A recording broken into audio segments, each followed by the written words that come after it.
welcome back to the third tutorial on Windows Phone 7 development with Mango.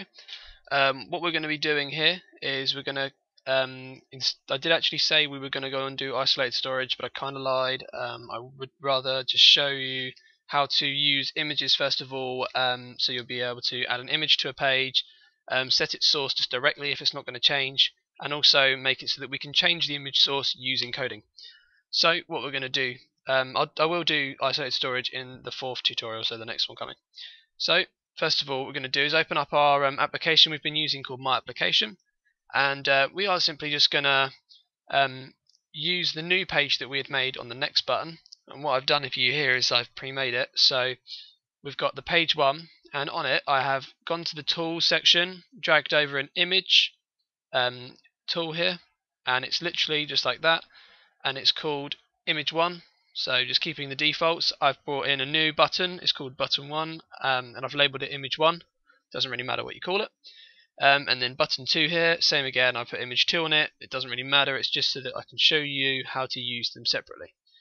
So if you're setting the source of a image, what you first of all have to do is go to My Application, and you're going to have to go Add and a new folder. When it goes to new folder, you will be creating a folder called Images. So just capital I, just put Images, and then you end up with this folder in here.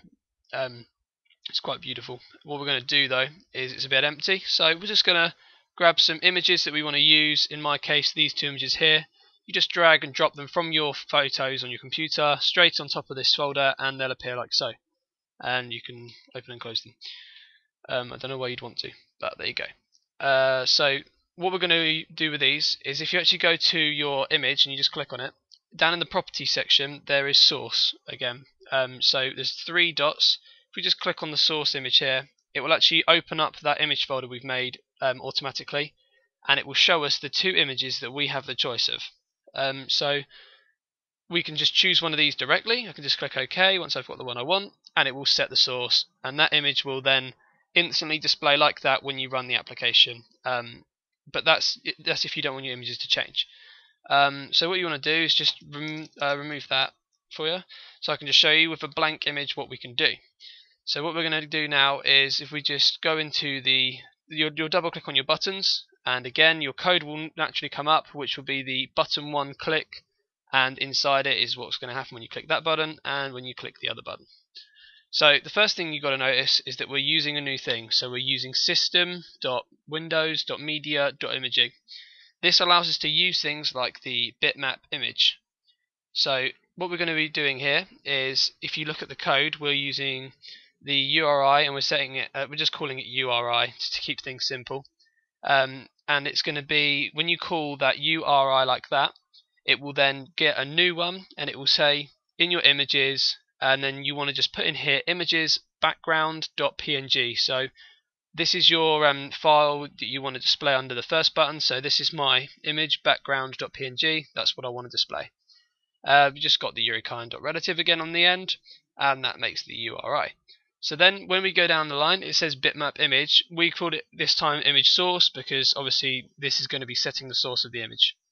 So bitmap image, image source equals new bitmap image URI.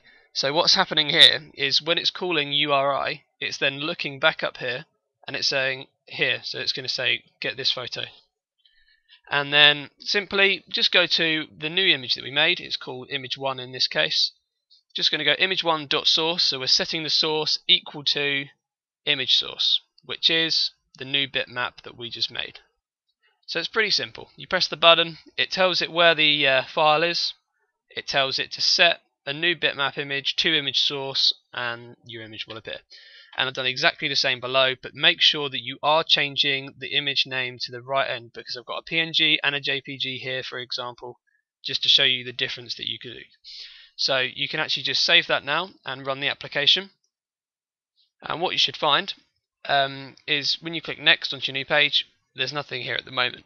But we can press image 1, and this grey background block, which is my background.png, has appeared. Press image 2, and it changes it to the website logo. So I can actually just bounce between the 2 of them, just keep clicking on them, and it will just keep setting the source to the same as each button is set. So background, and website logo. So that's just another one of the tutorials on how to use imaging on Windows Phone 7 development for Mango. So in the next tutorial we will be using isolated storage system. It will be quite basic level, but it will show you how to save data and come back to it when you want it. So thanks for watching, guys. Make sure you subscribe and watch the rest of my videos.